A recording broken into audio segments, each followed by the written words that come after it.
wasn't even able to think, though. I was just blindly going ahead.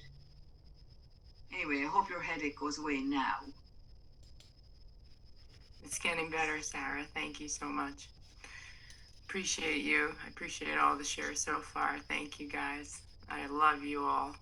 Steve, how you doing over there? Let's hear from you. And Sarah, I'll be praying for you with that mini stroke. That's no joke. So you take care of yourself, all right? Thank you, honey. I will. I'm taking a lot of charge of things now. Thank you. Blood pressure and stuff. Good. Steve, how you doing, buddy? Hi, good to see you back.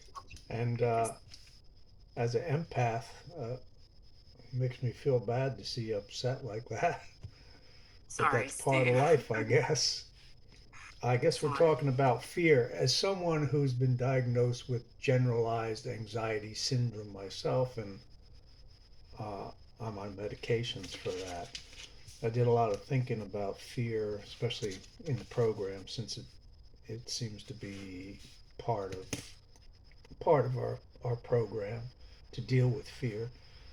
And I have divided fear into two sections. There's like justified fear and unjustified fear.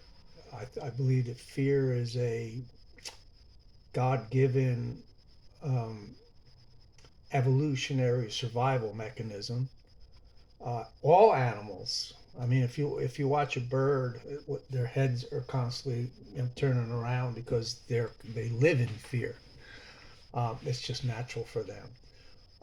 So justified fear. I'll give you an example. When I take a walk, sometimes I pass people who are walking their dogs early in the morning. If I am walking down the road and somebody's coming towards me walking their dog, and that dog is a 75-pound pit bull that's staring at me, growling at me, tugging at its owner's leash, I feel fear. And I start reaching in my pocket for my legal mace just in case I get charged by a pit bull.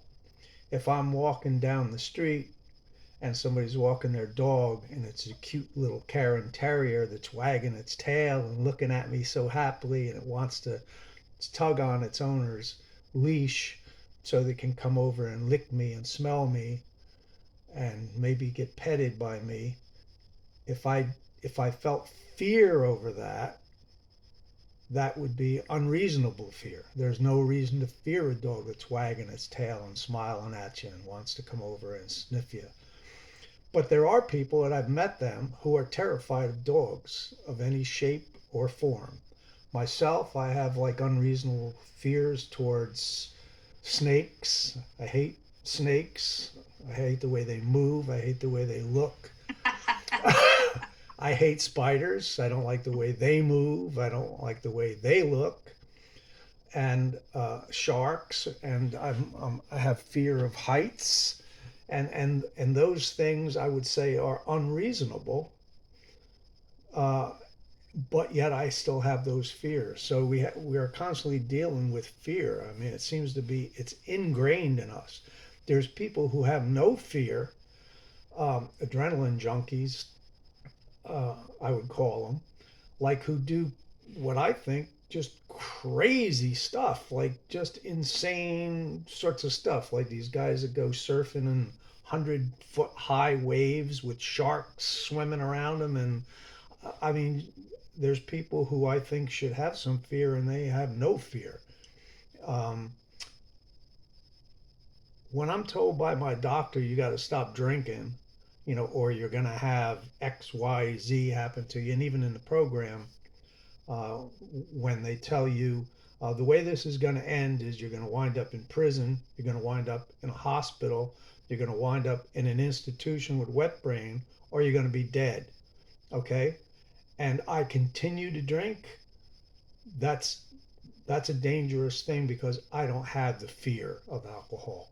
I have it now. I understand now, but I had to wind up in a hospital with my heart on a table next to me getting operated on before I realized how dangerous that alcohol was and that I should have fear of it.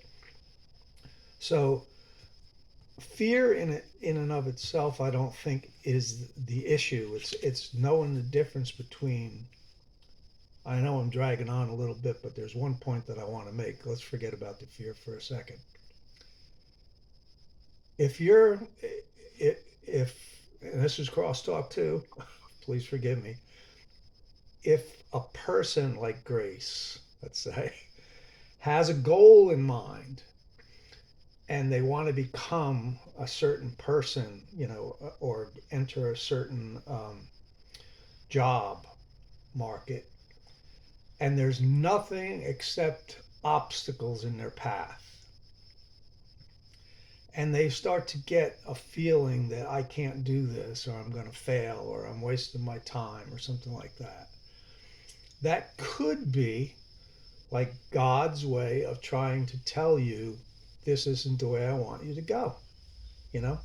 Because when I've done that in my life, when I've sought after things that aren't meant to be mine and run into obstacles and locked doors and glass ceilings and just banging my head against the wall trying to get something or get someplace or get someone, and it's not working out for me, I've learned that the way that I should go is the door that opens easily, the pathway that has a light on it and says, Steve, come this way. This is the way we want you to come.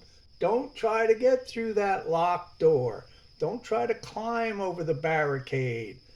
Go the easy way. That's the way we want you to go. And thanks for letting me rant on a little bit. It's good to see everybody. Thanks for Thank you, listening. Steve. Good to see you, Steve. Thank you so much for your share.